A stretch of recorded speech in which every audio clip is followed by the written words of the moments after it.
जनाब, एक बार फिर आपको वेलकम करते हैं। अहम ट्रांसमिशन और अहम पार्लियामेंट का मुश्तरका इजलास जिसमें बड़ी अहम कानून साजी आज के दिन हुई और हमने देखा कि ज़ाहिर अक्सरियत थी हुकूमत की जानिब से। और जब हमने गिनती का अमल देखा और उसके बाद फिर अपोजिशन ने एहतजाज किया, फिर अपोजिशन ऐवान से वॉकआउट कर गई। 27 बिल्स की मंजूरी थी जो कि अभी भी की जा रही है और बड़े अहम बिल्स थे जिसमें EVM के हवाले से जो था, इस्तेमाल के हवाले से बिल, ओवरसीज़ पाकिस्तानियों की को वोट का हक देने के हवाले से बिल और कुलभूषण यादव को अपील का हक देने के हवाले से बिल, जिसकी मंजूरी आज कर ली गई है। बिल्कुल, इंतखाबी इस्लाहात का मामला आज इजलास के एजेंडे में सर फहरिस्त था, जिस पर ही दोनों जानिब से काफ़ी हंगामा खेजी भी देखने में आई और अपोजिशन वॉकआउट भी कर गई है। नज़ीर लगारी साहब हमारे साथ मौजूद है। लगारी साहब, सुबह से आप अमल देख रहे हैं, करीब 1 बजे इजलास शुरू हुआ, 5 बज चुके हैं, इजलास जारी है, लेकिन इजलास से अब अपोजिशन वॉकआउट कर गई है। अब क्योंकि अक्सरियत थी हुकूमत के पास, तो अब बिल जो है वो शिकवार मंजूर भी हो रहे हैं। लेकिन जिस अमल पर सबसे ज़्यादा एतराज़ था अपोजिशन को, वो हुकूमत ने मंजूर कर लिया है, लेकिन अपोजिशन अब इसको चैलेंज करने की बात कर रही है। तो अगला आने वाला जो वक्त है वो खासा चैलेंजिंग रहेगा इस हवाले से कि ये वाकई इलेक्शन जिस तरह हुकूमत सोच रही है, इंतखाबी इस्लाहात जो हुकूमत देख रही है, वो कर पाएगी या नहीं कर पाएगी। मैंने गुज़श्ता रोज़ बताया था, मेरे ख्याल में शदाब से बात हो रही थी या जी सुमैया से जी। मैंने कहा था कि जी बिल तो शायद पास हो जाएगा लेकिन कोर्ट में चैलेंज हो जाएगा और ये कोर्ट में चैलेंज होगा। अच्छा। और इसको ऐसे नहीं किया जा सकता। इसमें तो जो कुछ कायमा कमेटियों में होना चाहिए था वो नहीं हुआ। फिर ये कि जो रिजर्वेशंस थी इलेक्शन कमीशन की, उनको भी कंसीडर नहीं किया गया।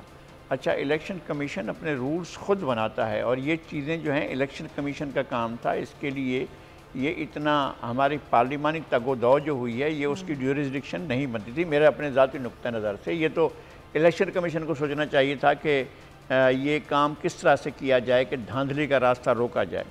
लेकिन ये मैं बताता हूँ कि अमेरिका में इस इलेक्ट्रॉनिक वोटिंग मशीन के ज़रिए 2000 के इलेक्शन से लेकर बाद तक के बेशुमार इलेक्शन जो भी होते रहे हैं, उन तमाम इंतखाबात में इलेक्ट्रॉनिक वोटिंग मशीन के ज़रिए धांधली के, एरर के, गलती के बड़े बड़े वाक़यात हुए हैं और आलमोस्ट बहुत सी रियासतों में हुए हैं। तो ये नहीं कहा जा सकता कि यह ट्रांसपेरेंट है या ठीक है। दूसरी बात यह है कि जब नीयत ही धांधली करने की हो, जब इंटेंशन ये हो, और तो फिर उसके बाद नतायज उसी के मुताबिक बनाए जा सकते हैं। और ये तो मशीन है, मशीन में आप जो कहेंगे वो मशीन कर देगी। लगारी साहब, किसकी इंटेंशन हो कि धांधली की जाए? नहीं, मुझसे आप मुझसे क्यों सवाल ये कर रहे हैं कि किसका इंटेंशन है? मैं बताता हूँ आपको। 1988 के इलेक्शन के बाद जनरल हमीद गुल ने कहा था कि हम नहीं चाहते थे कि पीपल्स पार्टी आए। ये साफ उन्होंने कहा था और इसीलिए हमने जो है ये सारी कोशिश की थी कि वो इलेक्शन में कामयाब होकर ना आए। अच्छा, इसके अलावा जब ये बेनज़ीर अपील में गई थी तो उनकी अपील मुस्तरद हो गई थी और नवाज़ शरीफ जब अपील में गए थे तो उनकी अपील मंजूर हो गई थी और कहा गया था कि नवाज़ शरीफ की हुकूमत को बहाल किया जाए।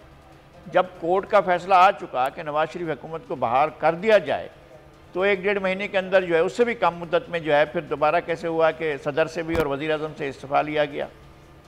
और इस्तीफ़ा लेने के लिए कौन गए थे ये सब आपको मालूम है। अब इस तरह सारी कहानियाँ तो नहीं बयान की जा सकती। सही। तो कहीं ना कहीं कोई ना कोई जगह ऐसी है जो इलेक्शन को मैनिपुलेट करती है और इंजीनियर। लेकिन लगारी साहब, इसमें यह है कि अब जो माजी के जो इलेक्शंस हैं, हमें 2018 के इलेक्शन, यही हम बैठे हुए, रिजल्ट आप भी मौजूद थे, सुमैया भी, हम भी रिजल्ट सुना रहे थे, उसके फौरी बाद उस पर भी एतराज़ात बल्कि उसी रात पे होना शुरू हो गए। उससे पिछले इलेक्शन 2013 के हम देख रहे थे, उससे ROs का इलेक्शन ख़ुद जरदारी साहब भी कह रहे थे, उस पर एतराज़, बल्कि उन्होंने तो पूरा एक धरने की सूरत रखी। पाकिस्तान तहरीक इंसाफ ने, ख़ुद मुस्लिम नून ने भी एतराज़ात उठाए थे, जमीयत उलमा इस्लाम ने भी एतराज़ात उठाए थे, पश्तूनख्वा मैप के भी एतराज़ात थे, जीतने हारने वाली दोनों जमातों के। तो सर, ये एतराज़ात तो वो चलेंगे, लेकिन हम पूरी दुनिया में भी तो देख रहे हैं कि बहुत सारे ऐसे ममालिक हैं जो इलेक्शन कमीशन के इलेक्शन प्रोसेस के अंदर पाकिस्तान की सुप्रीम कोर्ट के चीफ जस्टिस का क्या काम है कि ROs को बुलाए और उनका इजलास बुलाकर अपनी हिदायत जारी करें? सही। जस्टिस इफ्तिखार चौधरी ने आरओज का मीटिंग क्यों बुलाई थी? अच्छा, और आरओज जो है, जो रिटर्निंग ऑफिसर है, वो तो इलेक्शन कमीशन के माते हैं। मैं आपकी बात को यहीं से कंटिन्यू करूंगी कि बहुत सारी और भी चीज़ें हैं, क्या इम्कानात हैं और क्या एतराज़ात हैं, लेकिन रशीद रिजवी साहब हमारे साथ हैं, माहिर कानून है, उनसे हम बात करते हैं। सर, बहुत शुक्रिया आपके वक्त का। आज बड़ी अहम कानून साजी है, आज बड़ी अहम जो तरमीम के हवाले से बिल्स थे वो हुकूमत ने मंजूर करा लिए हैं। अब इस पर एतराज़ात हैं अपोजिशन के। अपोजिशन ये कह रही है जी हम इसको सुप्रीम कोर्ट लेकर जाएंगे, इसको चैलेंज करेंगे। पहले तो मुझे बताइएगा सर, कानूनी तौर पर इस पर क्या किया जा सकता है और ये किस तरह चैलेंज किया जा सकता है, फिर अदालत इस पर क्या कर सकती है?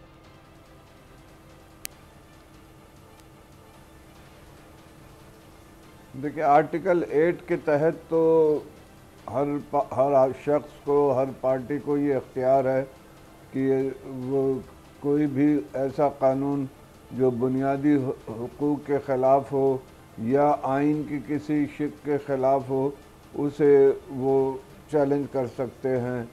इसमें सबसे बड़ी चीज़ तो ये देखनी है कि इलेक्शन कंडक्ट कराना फ्री एंड फेयर, ये ड्यूटी है इलेक्शन कमीशन की आर्टिकल 218 क्लॉज 3 के तहत, कि वो जो इलेक्शन कराएंगे वो इंडिपेंडेंट, फ्री और फेयर होना चाहिए।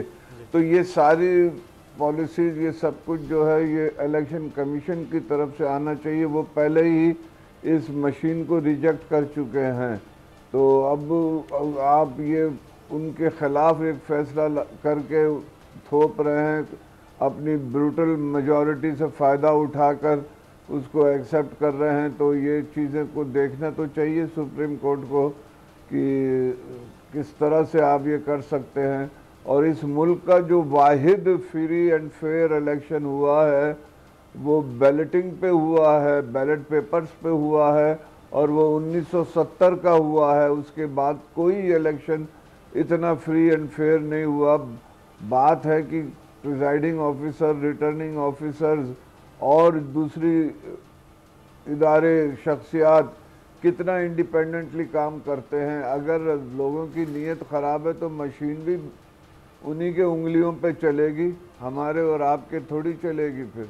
अच्छा रशीद रिजवी साहब, एक चीज़ मैं यहाँ पर जानना चाहूँगा, इलेक्शन कमीशन जिम्मेदार है कि वो फ्री एंड फेयर इलेक्शन करवाए आर्टिकल 218 की क्लॉज जो 3 है उसके तहत, लेकिन सर पार्लियामान सबसे सुप्रीम इदारा है, अगर वो कानून साजी कर लेता है तो उसके कानून के मुताबिक तमाम इदारे ताबी नहीं होंगे कि उस पर अमल किया जाए जो कानून साजी हो गई है, चाहे वो इलेक्शन कमीशन हो या इलेक्शन कमीशन के साथ जो बाकी इदारे, झैली इदारे हों या उसके सपोर्टिंग इदारे हों, तो जिम्मेदारी फिर इलेक्शन कमीशन पर नहीं आ जाएगी कि जो पार्लियामान ने कानून पास कर दिया है उसके मुताबिक इलेक्शन करवाया जाए?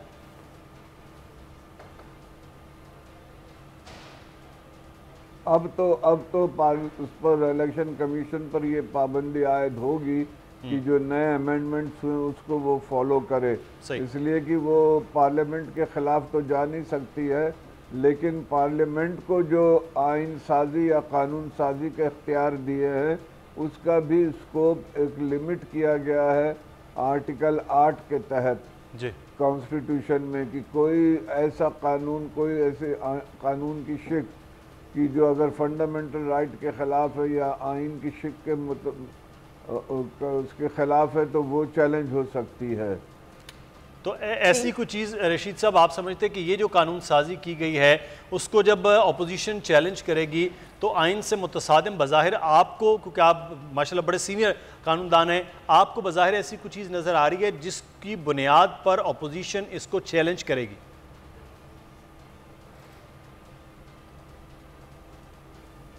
जी बिल्कुल चैलेंज कर सकती है, बहुत इस पर कानून है कि ये देखे ना, आर्टिकल 17 जो है जिसमें ये इख्तियार है सियासी पार्टी बनाने का, ये उसमें आपको याद होगा 93 सुप्रीम कोर्ट में नवाज शरीफ साहब के केस में ये तय हुआ था कि लोगों को ये सिर्फ, ये सियासतदानों को ये सिर्फ इख्तियार नहीं है, ये हक़ नहीं है कि उस पार्टी बनाए, बल्कि इलेक्शन में हिस्सा लेना, वोट देना भी उनका बुनियादी हक़ है। सही। ये मिली हुए इंटरकनेक्टेड राइट्स हैं, पॉलिटिकल पार्टी फॉर्म करना और उसके साथ साथ इलेक्शन में हिस्सा लेना, वोट डालना, तो ये मैं समझता हूँ उस जजमेंट के स्कोप में ये क्वेश्चन ऑफ बैलेटिंग भी सुप्रीम कोर्ट कंसिडर कर सकती है। ठीक है, ठीक है, पॉइंट आपका आया सर। लगारी साहब, अभी जिस तरीके से आप कह रहे थे कि ये बाकायदा जिस तरह से ये मशीन का इस्तेमाल, ये धांधली को मज़ीद जो है वो धांधली होगी इस मशीन से। पहली बात तो ये कि जब हम कोई किसी मशीन के इस्तेमाल की तरफ जाते हैं, हम डिजिटलाइज कर रहे होते हैं चीज़ों को, तो ज़ाहिर है कुछ ना कुछ रिस्क ज़रूर होते हैं। अगर हम टेक्निकली बात करें तो ज़ाहिर है सबसे पहले तो ये बात की जाएगी कि इस मशीन को इस्तेमाल कैसे किया जाएगा, आम लोगों तक, गोटों तक, देहातों तक लोगों को कैसे इस मशीन का इस्तेमाल के हवाले से ब्रीफ किया जाएगा, टेक्निकल टीम इसको किस तरह बताएगी। असल हमें इन पर भी बात करनी है लगारी साहब। तो ये हुकूमत का कितना बड़ा इम्तिहान है। रशीद साहब, ये लगारी साहब सवाल कर रही हूँ मैं सर। रशीद साहब, मैं आती हूँ आपकी जानिब। लगारी साहब, नज़ीर लगारी साहब हमारे साथ उनसे सवाल किया जा रहा है। जी लगारी साहब, 1.5 साल का अरसा है, ये किस तरह मुमकिन होगा कि इस 1.5 साल के अरसे में हुकूमत इस मशीन के इस्तेमाल को यकीनी बनाए तमाम लोगों तक? पहली बात यह है कि आपके यहाँ लिटरेसी रेट क्या है। दूसरी बात यह है कि कितने लोग हैं जो आपके ये डिजिटल इंस्ट्रूमेंट्स को इस्तेमाल कर सकते हैं। ये फ़ोन है, इसके ज़रिए मैं फ़ोन तो करता हूँ और इसके बहुत से प्रोग्राम जो है मैं नहीं जानता हूँ कि उसमें, मुझे नहीं मालूम है कि इसमें अगर मुझे किताब पढ़नी है तो क्या कैसे किया जाए और मैं किताब तक रसाई कैसे करूँ। इस तरह की बहुत सी चीज़ें हैं। अच्छा, मैं नहीं जानता हूँ, हो सकता है कि मैं बहुत कम इल्म आदमी हूँ, मुझे चीज़ों का इल्म ना हो, लेकिन पाकिस्तान की आबादी मैं समझता हूँ जितना मैं पढ़ा लिखा हूँ शायद उससे भी कम पढ़ी लिखी आबादी है और लिटरेसी रेट हमारा बहुत कम है। आप उनको जदीद चीज़ों में लेकर जा रहे हैं कि आप उंगली लगाएं और फिर ये करें और इस तरह से वोट डालें, तो ये आपको अपनी सोसाइटी को, अपने वोट बैंक को, अपने वोटर्स को ये समझाने में वक्त लगेगा। मैं कहता हूँ कि अमेरिका में और दुनिया में जहाँ और भी, इंडिया में और मुल्कों में भी जहाँ जहाँ इस इलेक्ट्रॉनिक वोटिंग मशीन को इस्तेमाल किया गया है, वहाँ पर इससे बहुत बड़े मसाइल पैदा हुए हैं।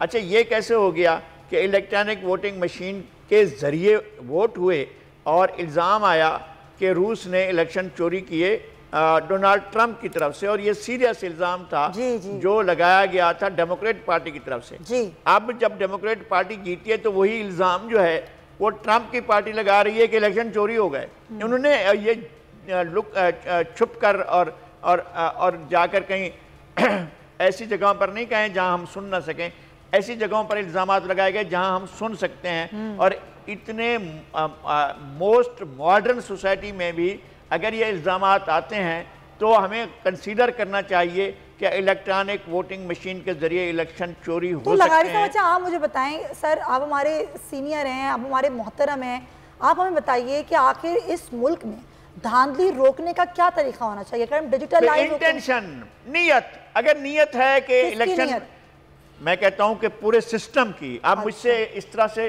पर्टिकुलर सवाल करेंगे, स्वीपिंग रिमार्क्स तो मैं कहीं भी नहीं दे सकूंगा ना। मैंने आपको एक नाम बताया जिसके अंदर ये एक चीज थी, एक शख्स थे जनरल हमीद गुल, उन्होंने कहा कि हमने तय किया था कि पीपल्स पार्टी को नहीं जीतना चाहिए। ऑन द रिकॉर्ड है, आप यूट्यूब पर तलाश कर सकते हैं और आपको मिल जाएगा। और ये बात भी मिल जाएगी कि जनरल इफ्तिखार चौधरी ने आरओज का इजलास बुलाया इलेक्शन से पहले, फौरन पहले। तो उनका इजलास बुलाने से उनका क्या मकसद था, क्यों इजलास करते? चीफ इलेक्शन कमिश्नर को इजलास बुलाना चाहिए। अगर इजलास बुलाना है तो चीफ इलेक्शन कमिश्नर को बुलाना चाहिए। तो हमें चीज़ों को देखना चाहिए इस तरह से कि भाई अच्छा, उसके अल्टीमेट बेनिफिशियरी कौन होते हैं और अल्टीमेट लूज़र कौन होते हैं। तो ये बात भी हमारे सामने होती है। अल्टीमेटली जो बेनिफिशरीज हैं, जो लूज़र हैं, वो तो सर जो हमारा बैलेट का सिस्टम है उससे भी हमें एतराज़ात, जिन एतराज़ात की आप बात कर रहे हैं, और माजी का ये हिस्सा भी है कि इन पर एतराज़ात भी हुए और इस तरह के कहा गया कि मैनिपुलेट भी किए गए, रिज़ल्ट बनाए भी गए। लेकिन सर अब EVM से तो ये कहा जा रहा है कि इससे चीज़ें बेहतर होंगी। दुनिया के बेशतर ममालिक में ये चल रही हैं। आप इंडिया के कुछ इलेक्शंस के अंदर कुछ चीज़ों में मसाइल हुए, अमेरिका की मिसाल दे सकते हैं, वरना ऑस्ट्रेलिया से लेके अर्जेंटीना तक, यहाँ बेल्जियम से लेके यूरोपीय यूनियन तक इस पे इलेक्शन हो रहे हैं। उन इलेक्शन पर एतराज़ात भी नहीं हो रहे। मैं ये कह रहा हूँ कि जमहूरी प्रैक्टिसेस हमारे यहाँ बिल्कुल उन लोगों के यहाँ ज़्यादा हैं और जमहूरी प्रैक्टिस के ज़रिए ही वो इस सारी सूरत हाल को, इसलिए कि सोसाइटी मजबूत है, वहाँ पर मासेस मजबूत हैं, वहाँ बेईमानी करने पर लोग पकड़ देते हैं। एक वजीर बरतानिया में अपनी गाड़ी में अपने एक दोस्त को लेकर गया और पार्क में घूम रहा था, तस्वीरें छपी। अगले दिन वजीर को रिजाइन करना पड़ा कि आप सरकारी गाड़ी में सरकारी पेट्रोल पर खर्च करके आप गए और आप अपने दोस्त को घुमा रहे थे, लिहाजा आप छुट्टी करें, और उसने छुट्टी की। ऐसे जब आपके पास सोसाइटी हो जाएगी, जब आप इस तरह से देखेंगे सोसाइटी ईमानदारी की एक हद तक पहुंच चुकी है और सोसाइटी के अंदर रेजिस्टेंस होती है,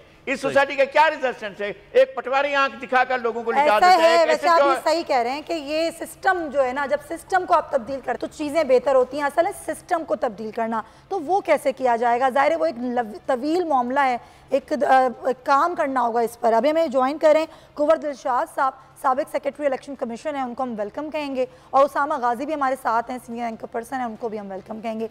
कुंवर साहब, इलेक्शन कमीशन ने 37 एतराज़ात अपने जमा कराए थे कायमा कमेटी को इलेक्ट्रॉनिक वोटिंग मशीन के हवाले से। इलेक्शन कमीशन एक आज़ाद इदारा है जो अपने एतराज़ात जमा करा रहा है, उसके बावजूद इलेक्ट्रॉनिक वोटिंग मशीन इस्तेमाल करने के वजह से बिल मंजूर हो गया। अब तो इलेक्शन कमीशन को इस पर करवाने होंगे इलेक्शन, फिर ये कैसे होगा? टेक्निकली अगर बात करें कि 1.5 साल का अरसा है, कलील अरसा है, इसमें इलेक्ट्रॉनिक वोटिंग मशीन का इस्तेमाल लोगों को सिखाना है, तो ये कैसे होगा, ज़रा मुझे बताइएगा। देखें जी, असूली तौर पर तो आज पार्लियामेंट ने अपने मुश्तरका सेशन इजलास में ये कानून साजी कर ली है। अब इसमें इंतखाबी इस्लाहात के बारे में जो गवर्नमेंट चाहती थी उसमें वो कामयाब होगी। अब हमें सारे पहलुओं को मद्देनज़र रखना चाहिए। सबसे पहली बात तो ये है कि जो हमारे कौमी जो हुकूमत के जो इत्तेहादी थे, उन्होंने पिछले हफ्ते ये कहा कि हमें इलेक्ट्रॉनिक वोटिंग मशीन पर और इंटरनेट वोटिंग बैल्टिंग पर एतराज़ात हैं, तो इजलास जो है वो नहीं हो सका और एक हफ्ते के लिए मुलतवी कर दिया गया। तो रात वो सारे इकट्ठे हो गए। पहली बात तो हमारे तमाम एंकर हजरात और जो हमारे पैनलिस्ट हैं, उनको ये मुतालबा करना चाहिए कि जनाब इत्तेहादियों से पूछा जाइए कि आखिर हुकूमत ने आपके तहफ़्फ़ुज़ात कैसे दूर किए हैं। तो आपने पहले तहफ़्फ़ुज़ात का इज़हार किया इलेक्ट्रॉनिक वोटिंग मशीन पर भी और इंटरनेट बैल्टिंग पर भी, ओवरसीज़ के बारे में भी आपने खुल के तहफ़्फ़ुज़ात किए। तो जब आपको ये बताएं कि रातों रात आप दोबारा हुकूमत के इत्तेहादी तो पहले भी थे, अब भी इत्तेहादी हैं, तो आपके तहफ़्फ़ुज़ात दूर हो गए, आप कौम से खिताब फरमाएं, आप बताएं कि हमारे तहफ़्फ़ुज़ात दूर कैसे हो गए और आज आपने वोट कैसे दे दिया उनको। पहले पिछले हफ्ते तो आपने इसके एतराज़ात किए थे। इसलिए मैं अर्ज कर रहा हूँ कि हमें टेक्निकल तौर पर अब इनके चेहरे दिखाए जाए, इनको आईना दिखाया जाए कि इत्तेहादियों को बताएं कि आपने कौम को धोखा दिया, आपने अपने वोटर्स को धोखा दिया, आपने स्टेट को धोखा दिया, कि आपने पहले कहा कि हमें बड़े तहफ़्फ़ुज़ात हैं और अब आपने वोट दे दिया। तो ये भी हमारे तमाम मीडिया का फर्ज है कि बाकी बहस ना करें, अमेरिका थाईलैंड की बात ना करें, आप इनसे पूछें। एक सवाल तो हमारा इत्तेहादी जमातों के साथ ये है। दूसरा, हमारे मीडिया बहुत पैट्रियोटिक है, बहुत पावरफुल मीडिया है, तो मीडिया को ये भी सवाल करना चाहिए कि अपोजिशन के 13 मेंबर कहाँ गायब हो गए। उसमें एक दो छोड़ दे, बीमार हो गए, इद्दत हो गई, चले ठीक है। वैसे तो इद्दत पर फतवा आ चुका है, इद्दत पर वोट दे सकते हैं, पार्लियामेंट इजलास एंड कर सकते हैं, इद्दत की कोई पाबंदी नहीं है, पर्दे में आ जाए वोट डाल दें। लेकिन सबसे बड़ी अहम बात कि 13 मेंबर जो है अपोजिशन के, वो कहाँ चले गए, किसको धोखा दिया? कभी कहते हैं जी हमें कोई कॉल आ गई थी या हमें कोई डराया गया था। तुम अगर डरने धमकाने तो तुम अपना वोट इस्तेमाल नहीं कर सकते, तो लानत भेजो अपनी कौमी असम्बली की मेंबरशिप पर और सेनेट के ऊपर, और असली बात के घर चले जाओ। ये तुम्हें तुम्हारी तो जरूरत नहीं है कि तुम एक टेलीफोन कॉल में झुक जाते हो, धोखा देते हो, कोई टेलीफोन कॉल नहीं आती। ये अंदर से मफादात के तहत फैसले करते हैं, नाम लेते हैं एजेंसियों का, नाम लेते हैं स्टेट के इदारों, अपने मफादात के तहत ये काम करते हैं। और ना तो इसमें हमारी स्टेट का कोई मामला है, ना हमारी एजेंसियों का कोई मामला है। वो आप अपने काम कर रहे हैं, सरहदों की हिफाजत कर रहे हैं, देख रहे हैं, दुश्मनों को भी देख रहे हैं। तो ये आपस की बात यह है कि हमारे तमाम एंकर हजरात को हमसे गुजारिश करते हैं, आपका बोल टीवी बहुत बड़ा नाम है, नाम भी बोल है, उनको ये कहें कि जनाब अब 13 मेंबर कहाँ गायब हो गए थे आपके। सही, और इसके बिल्कुल ये जेन्युइन सवाल है। हुकूमत के इत्तेहादियों से भी कुंवर साहब जो आप बात कर रहे हैं और अपोजिशन से भी ये पूछा जाना है, लेकिन आपकी मौजूदगी का फ़ायदा उठाते हुए हम तकनीकी बुनियादों पर ये जानना चाह रहे हैं कि इलेक्शन कमीशन अब आइनी तौर पर तो जिम्मेदार है कि जो आज कानून साजी हो गई है, लेकिन क्या इलेक्शन कमीशन के जो अपने इख्तियारात हैं वो कम हो रहे हैं? यानी कि पहला एतराज़ ये सामने था कि जो नादरा के पास अब इलेक्शन कमीशन की फहरिस्तें वो चली जाएंगी, अब EVM के ज़रिए हो या इलेक्ट्रॉनिक वोटिंग का मामला हो, तो क्या ये इलेक्शन कमीशन अब जो कानून साजी हो गई है, जो मंजूरी हो गई है, अब वो करने का पाबंद होगा? वो तमाम एतराज़ात जो इलेक्शन कमीशन ने 37 के करीब किए थे वो सारे के सारे अब ख़त्म हो जाएंगे? बिल्कुल सही आपका सवाल है ये। इसमें सबसे बड़ी टेक्निकल बात यह है कि इलेक्शन कमीशन पाकिस्तान तो देख रहा है ना पार्लियामेंट की तरफ जी, कि अपोजिशन कहाँ खड़ी है, गवर्नमेंट के हामी क्या खड़े हैं। अब कानून साजी हो गई, अब हुकूमत का मौक़िफ़ यह है कि कानून साजी करने के बाद इलेक्शन कमीशन हमारे कानून पर अमल दरामद करने का पाबंद है।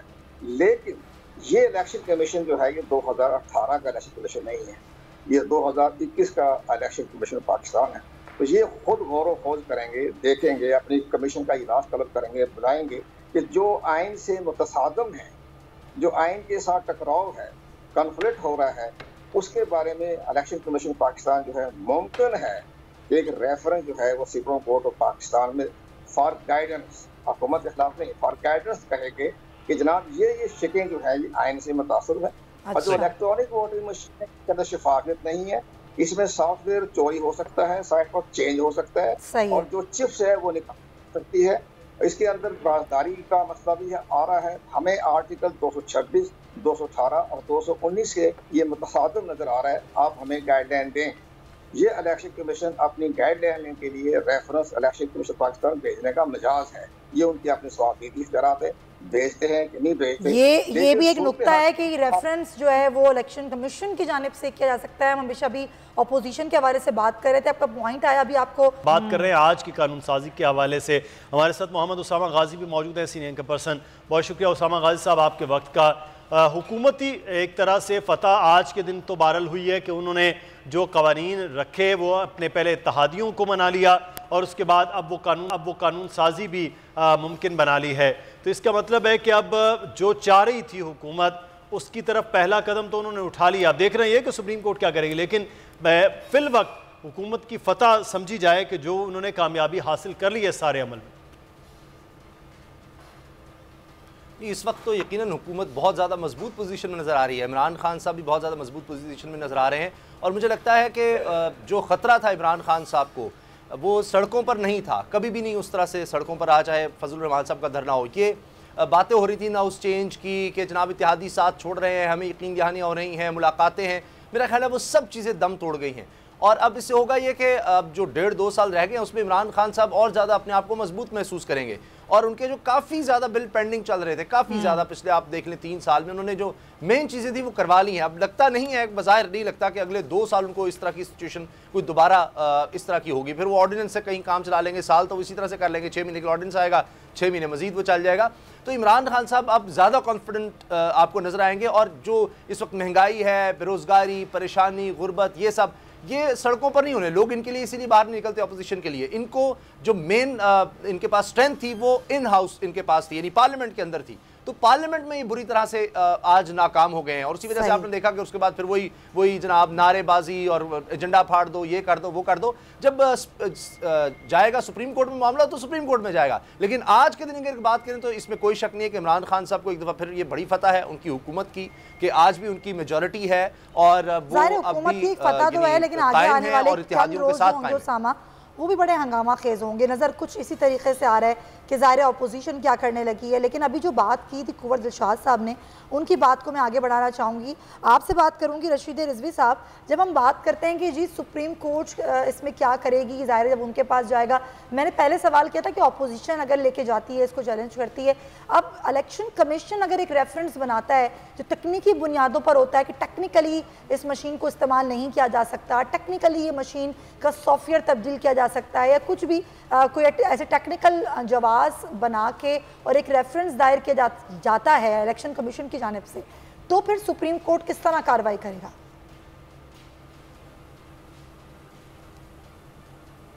ये मुझसे पूछ रही है जी रशीद साहब, पहली आपसे बात पूछ तो रही ये हैं। है कि जब अगर अपोजिशन जी मैं समझता हूँ अपोजिशन इस कानून को चैलेंज करेगी तो उन्हें इलेक्शन कमीशन ऑफ पाकिस्तान को भी पार्टी बनाना चाहिए, ताकि वो भी अपना आके मौक़िफ़ वहाँ पेश करे। अगर सिर्फ उन्होंने फेडरल गवर्नमेंट को पार्टी बनाया तो ये उनसे एक गलती होगी। मेरी तो मशवरा ये है कि वो इलेक्शन कमीशन को भी पार्टी बना के पिटिशन दायर करे। दूसरी बात यह है कि सुप्रीम कोर्ट के सामने ये भी चीज़ें रखी जाए, जिस मुल्क में लोग अंगूठा लगा के बैलेट पेपर लेती है और उनको ये नहीं मालूम कि टिक मार्क करना है, क्रॉस करना है, किस खाने में करना है, वहाँ पे आप इलेक्ट्रॉनिक मशीन से वोट डलवाएंगी तो नेचुरली वो किसी की मदद से करेंगे वोट, और वो वोट उसी का होगा जो मददगार चाहेगा वही वोट डलवा देगा उनसे। ये सबसे ख़तरनाक मसला है कि पहले ट्रेनिंग इस नेशन की होनी चाहिए थी। कुछ इलेक्शंस कराते वो बाई इलेक्शंस के ज़रिए लोगों को एजुकेट करते। मैं समझता हूँ कि ये तो इतना ऑर्गेनाइज रिगिंग सिस्टम होगा कि बड़ा मुश्किल हो जाएगा इसको कंट्रोल, किसी भी पार्टी की तरफ से इसको कंट्रोल करना बड़ा मुश्किल हो जाएगा। अच्छा, फ्री एंड फेयर और वोट की सिक्रेसी का अमल जो आपने इम्पोर्टेंट बात की है वो है, और अब देख रहा है कि अपोजिशन वाकई पार्टी बनाकर इलेक्शन कमीशन को इसको करती है। लेकिन एक चीज़ सर, मैं क्योंकि सादा ये चीज़ जानना चाहता हूँ, बहुत सारे मामलात में हम ये देखते हैं कि जब अदालतों की जानिब रुजू किया जाता है तो एक लफ्ज़ होता है स्टे, इस्तिस्ना। तो स्टे अगर आप समझते हैं कि इस कानून पे मामला हो गया तो फिर अब तो वाकई आगे 1 साल रह गया है, इन पर हल्का बंदियाँ होनी हैं, हल्का बंदियों के बाद मामलात आगे फिर बढ़ने हैं। तो अगर ये स्टे के मामलात हो जाते हैं तो फिर तो अगला इलेक्शन मुमकिन ही नहीं होगा। रशीद रिजवी साहब,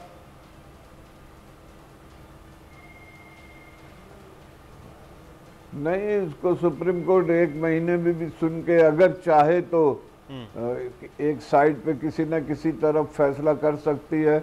अगर सुप्रीम कोर्ट ही इसमें इंटरेस्टेड नहीं है इस इशू में तो वो तो 2 साल 3 साल लग जाएंगे। फिर तो इलेक्शन तो उस वक्त रुकेंगे ना जब सुप्रीम कोर्ट स्टे दे दे। सुप्रीम कोर्ट मैं नहीं समझता। सर यही सवाल मैं आपसे करना चाहूँगी, स्टे दे दें तो फिर क्या इम्कान होगा, फिर हुकूमत को क्या करना होगा? फिर हुकूमत की कोशिश ये होनी चाहिए कि डे टू डे चलाकर इसको केस को ख़त्म करें। अच्छा, अपोजिशन को भी यही चाहिए कि डे टू डे चलाएं, इसलिए कि अगर स्टे हुआ है तो आइन में एक प्रोविज़न है कि कोई ऐसी सूरत हाल हो जाए तो उसका टेन्योर पार्लियामेंट का 1 साल बढ़ाया जा सकता है। तो वो तो फिर पीटीआई की मेजॉरिटी इस तरफ जाएगी कि 1 साल और बढ़ाया जाए। सर यही है कि इस केस को जब दाखिल हो तो डे टू डे 25 दिन 30 दिन की हेयरिंग में ख़त्म कर दिया जाए।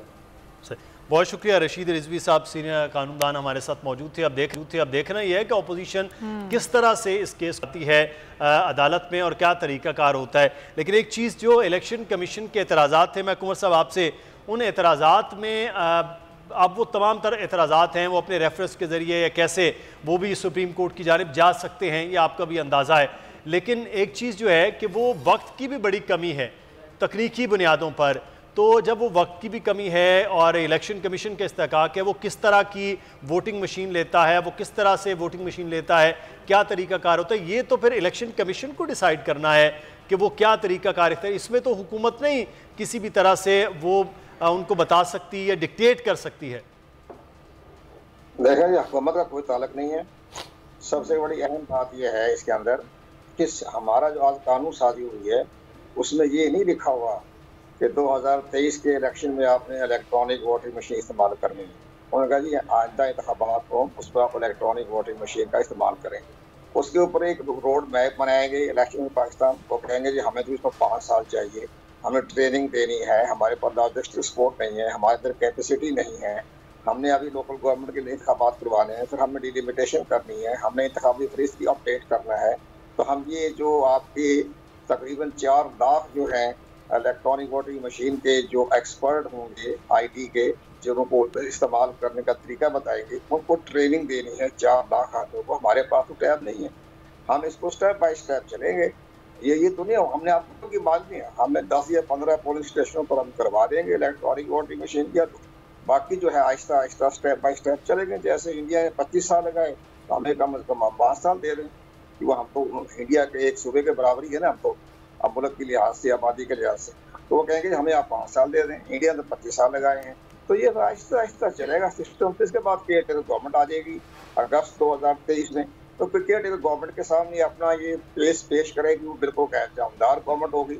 वो भी कहेगा भाई ठीक है, चंद हल्कों में करवा लें ताकि आइन की पासदारी भी हो जाए, आप अपना मैनुअल तरीके से इंतखाबात कर लें।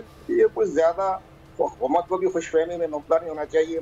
अब बाकी रह गई हमारी अपोजिशन में तो मुझे एतमाद नहीं है, वो रात को कोई ना कोई गेम खेल के दाएं बाएं हो जाएगी। अब इलेक्शन कमीशन ऑफ पाकिस्तान जो है वो अगर रेफर भिजवा के अपनी सारी डिफिकल्टीज बताएं कि हमें ये परेशानियां हो रही हैं, ये तकालीफ है, ये हमारी तहफ़्फ़ुज़ात हैं जो कि अब पार्लियामेंट ने पूरे नहीं किए, तो इसके देखते हुए हमें नज़र आ रहा है कि सुप्रीम कोर्ट ऑफ पाकिस्तान इनको एक वजन देगी, राय देगी और इनके तरीके के मुताबिक इनको सपोर्ट भी कर देगी, गाइडलाइन भी दे देगी। अच्छा, इस इम्कान से हम दूसरी तरफ बात करते हैं। अगर इलेक्शन कमीशन ऐसा कोई भी रेफरेंस तैयार नहीं करती, हम तैयारी करते हैं कि आगे इलेक्शन में इलेक्ट्रॉनिक वोटिंग मशीन का इस्तेमाल कैसे किया जाएगा, तो इस वक्त में जिसकी हम बार बार बात कर रहे हैं वो कैसे होगा? हुकूमत को कितना काम करना होगा, कितना इस पर पैसा खर्च होगा, ये होगा कैसे? क्योंकि अब हुकूमत कोशिश तो यही करेगी ना कि अब इसको मुमकिन बनाया जाए, क्योंकि कानून साजी तो हो चुकी है। इस पर रूल बनने हैं। सबसे बड़ी अहम बात यह है कि इलेक्शन कमीशन के पास बड़े इख्तियारात हैं, वो रूल बनाएंगे। इसके बाद इस पर खर्चा बहुत ज़्यादा है, इस पर 1.5 खरब रुपया खर्च होना है। तो इन हालात को देखते हुए सब चीज़ें जो नज़र आएंगी तो फिर ये आहिस्ता आहिस्ता चलेगा। ज़्यादा अब सुप्रीम कोर्ट में ये अपोजिशन ने अपनी फेस सेविंग के लिए जाना है, तो उसमें जब फेस सेविंग के लिए जाएंगे तो इलेक्शन कमीशन पाकिस्तान को पार्टी बनाएंगे, फरीक बनाएंगे। अच्छा। तो जब इलेक्शन कमीशन अपना जवाब दाखिल कराएगा, वही जवाब दाखिल कराएगा जो उन्होंने सेनेट की क़यामा कमेटी में पेश किया था, तो वो अपना जवाब दाखिल करा देगा ना, ये हमारे तहफ़्फ़ुज़ात हैं। फिर सुप्रीम कोर्ट ऑफ पाकिस्तान ने पूरे गौर व फौज के बाद अपना फैसला करना है। ये पता ठीक है, कानून साजी हो गई है, ठीक है, ज्वाइंट सेशन हो गया, लेकिन मामला ये है कि इस पर अभी सुप्रीम कोर्ट में भी जाना है, इस पर बड़ी अदालती जंग भी छड़नी है। बाकी हाई कोर्ट में भी चला जाएगा, इस्लामाबाद हाई कोर्ट में भी केस चल जाएंगे, सुप्रीम कोर्ट बार एसोसिएशन भी आगे बढ़ेगी, पाकिस्तान बार कौंसिल ने भी अपने आईनी कानूनी फर्ज अदा करना है। तो ये इलेक्शन कमीशन को इतना कोई तनाव नहीं खड़ा, वो बड़े मजबूत तरीके से खड़ा है और उसके बारे में फैसला बड़े सोच समझ कर करवाएगा। अब जब देखेगा पोजीशन घर चली गई है या सौदेबाजी करके अपने खामोश हो गई है, फिर इलेक्शन कमीशन पाकिस्तान अपनी कानून साजी के बारे में अपनी राय अपने इलेक्शन कमीशन के इजलास में अपने मंजूरी लेने के बाद फिर आगे बढ़ेंगे, सुप्रीम कोर्ट जाएं या कोई किसी और इदारे में जाएं। सही। अच्छा, नज़ीर लगारी साहब बड़ी एक ज़बरदस्त किस्म की सिचुएशन बता रहे हैं। कुंवर साहब के इलेक्शन कमीशन रूल्स बनाएगा, इलेक्शन कमीशन के लिए ये मुमकिन है कि वो पूरे मुल्क में या किसी सूबे के चंद हलकों के अंदर वो करवाए, तो वो फिर एक तरीक़ाकार है, क्योंकि सारी जगह टेस्ट करना भी ये मुश्किल है, क्योंकि ना तो आगे उस तरह से इलेक्शंस कोई आ रहे हैं जिसमें पूरी टेस्टिंग की जा सकती है। तो इसका मतलब यह है कि इलेक्शन कमीशन के पास अभी भी बहुत चीज़ें हैं, बड़ी ताकत है, बड़ा इख्तियार है कि वो जो एतराज़ात उठा रहे थे उन एतराज़ात की बुनियाद पर ही अपने रूल्स और अपना तरीक़ाकार अगले इलेक्शन के लिए वज़ा करेगा। पहली बात तो यह है कि कानून तो बन जाता है, कानून के बाद उसके रूल्स बनते हैं, रूल्स वो इदारा बनाता है जिसके लिए कानून साजी होती है।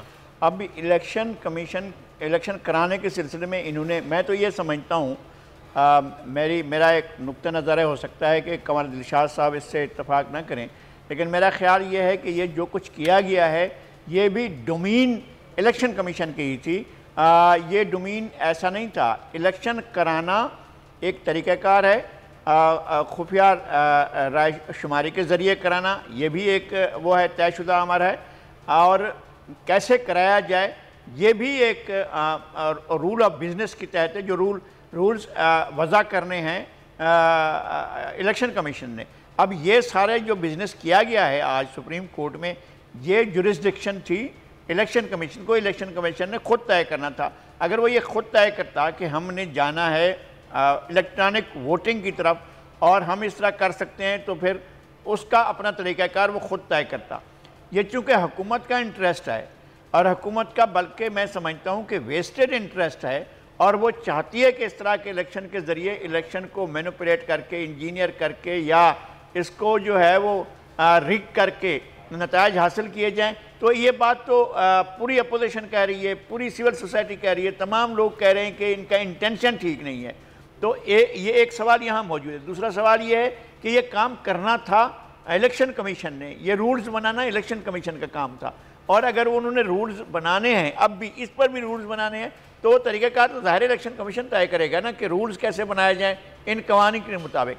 एक ये अगर मौजूदा कवानीन हैं तो, लेकिन अगर सुप्रीम कोर्ट में जाते हैं, अपोजिशन जाती है या इलेक्शन कमीशन जाता है या कोई और फरीक जाता है, और अगर सुप्रीम कोर्ट ये समझती है कि इस तरह से कानून साजी नहीं हो सकती, इसलिए कि टेक्निकल इसमें फलाज बहुत ज़्यादा हैं जो आम आदमी भी बता सकता है, तो उसके मुताबिक अगर सुप्रीम कोर्ट इस कानून साजी को नहीं मानती है और मुस्तरद कर देती है, तो फिर नए सिरे से चीज़ें होंगी और इस तरीके से ये जो भी सूरत हाल होगी अल्टीमेटली इलेक्शन कमीशन के पास जाएगी ताकि वो तय करे कि उसने इलेक्शन कैसे कराने हैं। अच्छा, यहाँ से तो अख्तियार भी ख़त्म हो गया ना इनका कि ये जो वोटर लिस्टें बनाया करते थे वो तो नादरा को एक लेटर लिखेंगे और कहेंगे जनाब लिस्टें हमारे हवाले कर दें और हम इसको डिस्ट्रीब्यूट कर रहे हैं। यहाँ से तो इलेक्शन कमीशन का रोल निकल गया है ना। जब इलेक्शन कमीशन का रोल आप ख़त्म कर देते हैं किसी एक ख़ास मामले में, तो वो इलेक्शन कैसे कराएगा? जब उसके अपने हाथ से बनी हुई लिस्टें नहीं होंगी तो वो कैसे इलेक्शन कराएगा? इसके बारे में भी शायद कमर दिलशाद साहब बेहतर बता सकें। लेकिन बहरहाल ये सूरत हाल इतनी आसानी से जिस तरह कानून साजी की गई है आगे इस तरह चलेगी नहीं। इतनी आसानी से आप कह रहे हैं, जितनी आसानी से ये बिल मंजूर कराया गया इतनी आसानी से इसको इम्प्लीमेंट कराना मुमकिन नहीं होगा। तो कुंवर दिलशाद साहब, दो चीज़ें, एक तो ये ओवरसीज़ पाकिस्तानियों को जो वोट का हक दिया गया है, ज़ाहिर इंटरनेट का इस्तेमाल है, उसको कैसे आप देख रहे हैं, वो कैसे होगा? हुकूमत उस पर किस तरह क्या काम हुआ है या मज़ीद अभी काम किया जाएगा? मैं सबसे पहले अपने दोस्त की बात को आगे बढ़ाता हूँ। ये बहुत बड़ा सीरियस मसला है कि आपको इंतखाबी फरिश्तों के तमाम इख्तियारात नादरा को दे दिए गए हैं और जिसमें तकरीबन 15-20 जो है हमारी इलेक्शन एक्ट 2017 के सेक्शन वो हज़फ कर दिए गए हैं। ये बहुत बड़ा मसला है। ये इलेक्ट्रॉनिक वोटिंग मशीन से भी ज़्यादा सीरियस और ख़तरनाक और स्टेट के खिलाफ है। तो इलेक्शन कमीशन पाकिस्तान मुमकिन इलेक्ट्रॉनिक वोटिंग मशीन पर इतना दबाव न डाले तो एक्ट का हिस्सा है। यहाँ क्योंकि कानून की खिलाफ वर्जी हो गई है और आइन के आर्टिकल 218 जो है वो उसमें मुतसादम हो गया है। ये तो इलेक्शन कमीशन पाकिस्तान को फौरी तौर पर इस वक्त सुप्रीम कोर्ट में दाखिल कराएगा तो immediately supreme court of Pakistan इसको करदम करार दे देगा इमीडिएटली, क्योंकि आइन की आर्टिकल 218 की खिलाफ वर्जी है। अच्छा। आइन के आर्टिकल 218 में लिखा है इलेक्शन कमीशन इंतखाबी फरिश्त बनानी है तो वो उसको इमीडिएटली उसको खारिज करेगा। और इसके बाद रह गया हल्का बंदी में कहा है कि वो इंतखाबी फरिश्त की बुनियाद पर करे, वो आर्टिकल 51 से मुतसादिम है। Supreme court of Pakistan immediately इसको करदम करार दे देगा। तो ये तो खत्म, ये तो नादरा के हाथ में इख्तियारात इलेक्शन कमीशन नहीं देने। अब ये तो बात आ गई। अब आइए आप इलेक्ट्रॉनिक वोटिंग मशीन के बारे में। इलेक्ट्रॉनिक वोटिंग खत्म होगी बात। अब आइए कि आप बता रही ओवरसीज पाकिस्तान के बारे में। ओवरसीज पाकिस्तान हमारे पाकिस्तानी भाई बड़े दिलचस्पी ले रहे हैं हमारे मामलात में भी, पाकिस्तान की मुआशी तरक्की में भी। लेकिन सबसे बड़ी अहम बात यह है कि इलेक्शन कमीशन पाकिस्तान के पास रिपोर्ट आई है जो स्पेन का हुकूमत पाकिस्तान ने, इंफॉर्मेशन मिनिस्ट्री ने, अमीनुल हक की मिनिस्ट्री ने एक बाहर से स्पेन का एक बहुत बड़ा एक्सपर्ट बुलाया और उसको 4 या 5 करोड़ रुपए कंसल्टेंसी फीस दी। उसने 2 महीने पहले रिपोर्ट पेश की कि इंटरनेट बैंकिंग जो है इसमें शफाफियत राजदारी नहीं है, ये 10 मिनट के अंदर हैक हो जाएगी। सही, कुंवर दिलशाद साहब से हमारा मुनक़ता हुआ है। बड़ी अहम बात वो कर रहे थे कि इंटरनेट का इस्तेमाल जो है वो उसमें होगा और ये हैक हो सकता है क्योंकि सिस्टम है, सिस्टम हैक भी किया जा सकता है, तो इसका इम्कान भी ज़रूर है। तो वो कह रहे हैं बड़ी आसानी के साथ इसको भी इलेक्शन कमीशन जो है वो चैलेंज कर सकता है। फिर जिस तरह उन्होंने फ़हरिस्तों की बात की कि फ़हरिस्तें बनाने का इख्तियार जो वोटर्स की फ़हरिस्तें हैं वो नादरा को दे दिया गया है, तो वो भी इलेक्शन कमीशन चैलेंज कर देगा। तो यानी कि मामलात नाज़रीन यहाँ पर रुकेंगे नहीं, ठहरेंगे नहीं। यकीनन बहुत बड़ी कामयाबी है क्योंकि ज़ाहिर अक्सरियत में थी हुकूमत, तो बिल्स तो मंजूर करा लिए गए हैं, लेकिन बिल्स मंजूर कराना जितना आसान था हुकूमत के लिए, क्या उतना ही आसान आगे इम्प्लीमेंट कराना होगा? 1.5 साल में इलेक्शन हुए हैं, 2023 के जनरल इलेक्शंस हैं, उसमें इलेक्ट्रॉनिक वोटिंग मशीन का अगर इस्तेमाल करवाना है तो वो कैसे होगा? ओवरसीज़ पाकिस्तानियों को वोट का हक देना है तो वो कैसे होगा? उसामा, सवालात तो देखें बहुत सारे हैं। इंटरनेट का इस्तेमाल है जो कि मंशूर का हिस्सा था पाकिस्तान तहरीक इंसाफ के, वो भी एक बड़ी कामयाबी है। ओवरसीज़ पाकिस्तानियों को वोट का हक देना, इलेक्ट्रॉनिक वोटिंग मशीन का इस्तेमाल करना, यानी कि डिजिटलाइज करना बड़ी अच्छी बात है, चीज़ों को तब्दील करना, लेकिन वो इतनी जल्दी कैसे होगा? वक्त बड़ा कम है, ये भी तो हुकूमत के लिए बड़ा इम्तिहान होगा ना। भैया देखिए, अगर आपने कोई काम करना हो तो किया जा सकता है। 2 साल कहने को होते हैं। हम एक हुकूमत से एक्सपेक्ट करते हैं कि जी उसको 1 साल हुआ है, 2 या 3 साल या ज़्यादा से ज़्यादा 5 साल देते हैं कि जनाब वो जो भी उसने करना है इम्प्लीमेंट कर दे। यानी डैम बनाने हैं, सड़कें बनानी है, लोगों के काम करने हैं, मईशत है, वो जैसी 70 साल में रही है 5 साल में उसने बदलना है। जब उसे एक्सपेक्ट करते हैं तो फिर देखिए इदारे गवर्नेंस इसी तरह से होती है।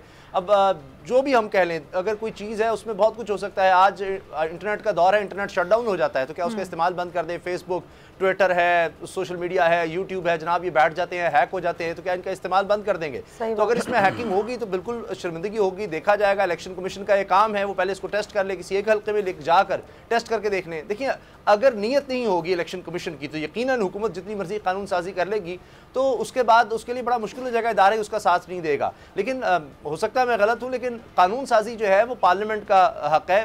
कोई कानून हुकूमत बना सकती है सुप्रीम कोर्ट के हवाले से भी। तो सुप्रीम कोर्ट जब इलेक्शन कमीशन ये चाह ही नहीं रहा, इसकी इंटरप्रिटेशन जरूर करेगी। जब इलेक्शन कमीशन ये चाह ही नहीं रहा कि ये तमाम तर अमल हो, इलेक्शन कमीशन के एतराज़ात दर एतराज़ात इस सारे अमल के ऊपर आए हैं, तो आप नहीं समझते कि जब रूल्स बनाना होंगे तो वो इलेक्शन कमीशन जिसकी अपनी ख्वाहिश नहीं है कि ये हो, वो फिर कैसे करेगा? फिर तो हुकूमत के लिए जो बिल पास करवाना है वो ज़्यादा आसान था, इलेक्शन इस पर होना वो खासा मुश्किल है। जिसका आज एक जुमला भी जाते जाते साबिक सदर आसिफ अली जरदारी साहब ने पार्लियामान में कहा है। उन्होंने कहा जो बीज हुकूमत आज इस्लाहात का बो रही है उसका फल वो नहीं कोई और खाएगा। तो सर बिल्कुल आपने ये वैलिड बात कही है, बहुत ज़बरदस्त सवाल है। लेकिन क्या हाथ पर हाथ रख के बैठा जाए? 70 साल हो गए हैं और आपने देखा है कि कोई एक इलेक्शन मुझे दिखा दें आप। कभी हमें सुनने को मिलता है जी MQM ठप्पे लगवाती है, सिंध में जनाब पीपल्स पार्टी जोर चलाती है, पंजाब में जनाब नून लीग ने धांधली की, अभी आपने डस्का इलेक्शन में देख लिया जी तहरीक इंसाफ ने की। कुछ तो आपने तब्दील करना है या इसी तरह बैठे रहना है? हम 200 साल पुराने तरीके पर इलेक्शन करवाते रहेंगे तो ऐसे किस तरह होगा? और जहाँ तक आपने बात की इलेक्शन कमीशन नहीं चाहेगा, बिल्कुल सही बात है। तो फिर आप फिर कानून साजी ना करें इलेक्शन कमीशन के, आप यरगमाल बन जाए। यहाँ पुलिस काम नहीं करना चाहती है, ब्यूरोक्रेसी काम नहीं करना चाहती, यहाँ पर जनाब अगर हेल्थ डिपार्टमेंट है उसमें डॉक्टर्स है वो काम नहीं करना चाहते, तो आपके अगर वो साथ नहीं देंगे तो आप कुछ नहीं कर सकते, तो फिर तो आप कहीं कुछ नहीं कर सकेंगे। तो लिहाजा आपने एक हुकूमत ने एक सोचा, हो सकता है बिल्कुल गलत हो, बिल्कुल हो सकता है कि ये फेल हो, ये काम ना चल सके, लेकिन एक तब्दीली की कोशिश तो है कि जिस तरह से होता रहा उससे कुछ आगे बढ़े, हम टेक्नोलॉजी का इस्तेमाल करें। आज हर एक के पास आप देख लें जी ये स्मार्टफोन है, मोबाइल है, इंटरनेट से कनेक्टेड है, सब इस तरह से हो रहा है। तो अगर ये कोशिश हो रही है, पता चल जाएगा, नाकामी होगी, इनके खाते पड़ जाएगी। 2 साल हैं, अगर इलेक्शन कमीशन चाहे तो मेरा ख्याल है कि कर सकता है। सुप्रीम कोर्ट भी है, सुप्रीम कोर्ट आज़ाद है, वो इसकी इंटरप्रिटेशन कर देगी। हुकूमत के पास एक चॉइस थी, उसने इस पर फैसला किया, इत्तेहादी साथ आ गए, यानी इत्तेहादियों को मनाने की कोशिश हुई। उनके जिस तरह भी तफज़ात थे वो किस तरह माने, ये भी कहानियाँ बाहर आ जाएंगी।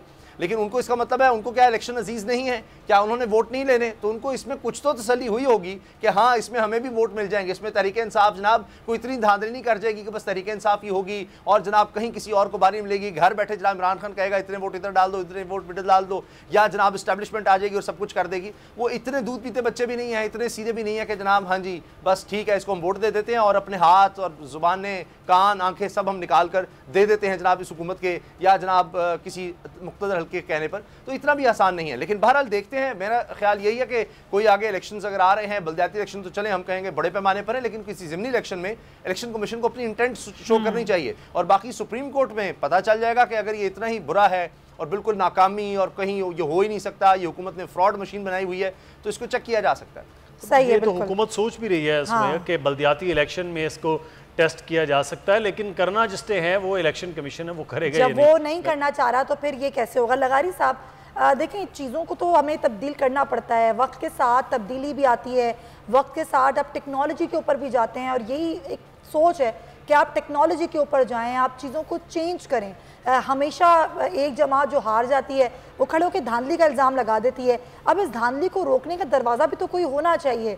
तो अगर एक कोई कोशिश की जा रही है, ठीक है, अगर टाइम गेन करें, आगे ले जाएं और अभी ना हो बाद में हो जाए, लेकिन कोशिश अच्छी होनी चाहिए। कोशिश अच्छी है आपके ख्याल में? धांधली को रोकने की इस कोशिश पर ही तो धांधली का इल्ज़ाम लग रहा है, तो ये कहाँ से शफाफ हो जाएगा? जब बात ही ये हो रही है और अपोजिशन और आपकी सिविल सोसाइटी कह ही ये रही है कि ये हुकूमत धांधली करने के लिए यह तरीक़ाकार अख्तियार कर रही है, तो उससे हम शफाफियत की तवक्को कैसे करें? नंबर 1। नंबर 2 ये कि जो भी कानून साजी आइन के किसी आर्टिकल से मुतसादिम होगी वो वैलिड नहीं होगी और उसको आला अदालत में मुस्तरद कर देंगे। इसकी बहुत सी शिकें आइन से मुतसादिम है ना। जब कोई चीज़ आइन से टकराव कर रही हो तो वो नहीं रहेगी, पाश हो जाएगी। तो उससे कैसे, ये 2/3 मेजॉरिटी के साथ जाकर अगर ये पास करते तो भी ठीक है, आइनी तरमीम के तौर पर पास कर लेते। वो इनके पास थी नहीं। इन्होंने इसको एक सादा कानून साजी के ज़रिए कोशिश करने की है और जाकर एक दूसरे, पार्लियामेंट एक इदारा है, अदलिया एक इदारा है, इलेक्शन कमीशन एक इदारा है, इसी तरह से एग्जीक्यूटिव की ब्रांच एक इदारा है, और भी इदारे होते हैं। लेकिन अगर उसमें जाकर इंक्रोचमेंट करेंगे गैर आइनी तरीके से, इलेक्शन कमीशन की जुरिस्डिक्शन में अगर पार्लियामेंट गैर कानूनी अगर इंक्रोचमेंट करेगी तो वो इंक्रोचमेंट जो है वो डिमोलिश कर दी जाएगी। जिस तरह से अभी बिल्डिंगें गिराई जा रही हैं, इसी तरह से ये कानून भी गिरा दिया जाएगा, बिल्डोज कर दिया जाएगा अगर ये आइन से मुतसादिम हुआ। और आइन से मुतसादिम है, एक नहीं बहुत सी जगहों पर आइन के साथ टकराव किया गया है इसका। ये इलेक्शन जो लिस्टें हैं वो बनाने का अख्तियार इलेक्शन कमीशन का आप नाज़रा को दे रहे हैं। ये जो हल्का बंदियों का बात की गई, हल्का बंदियाँ जो हैं वो इलेक्शन कमीशन ने बनानी है। अब ये जो है आप उनसे ये अख्तियार ले रहे हैं। इसी तरह से दीगर बहुत से अख्तियारात आप उनसे ले रहे हैं, एक इदारे से, एक इंस्टीट्यूशन से आप ग्रेब कर रहे हैं। आप जो है उससे आप उसके अंदर जुरिस्डिक्शन में जाकर इंक्रोचमेंट कर रहे हैं, तो ये चलेगी नहीं। मैं यही कह रहा हूँ। और दूसरी बात यह कि इंटेंशन का मसला है। इलेक्शन कराना, फ्री फेयर इम्पार्शल इलेक्शन कराना नीयत का मसला है। और पाकिस्तान की हैयत मुक़्तदरा में बैठे हुए तमाम लोगों की इंटेंशन का मसला है। जो ताकतवर मराकज़ हैं पार्लियामेंट समेत और अदलिया समेत या एग्जीक्यूटिव समेत या एग्जीक्यूटिव के मातहत इदारों समेत, तो उन सब के लिए जो है ये ऐसा है कि क्या उनकी इंटेंशन है कि इलेक्शन फ्री और फेयर एंड इम्पार्शल हूँ। अगर नियत है तो सुभान अल्लाह, वो तो वैसे ही रहा निकल आएगा। अगर किसी ने इस नियत से पहुँचना है नाज़माबाद कि उसने जाना है तो कांटों पर चल कर जाएगा।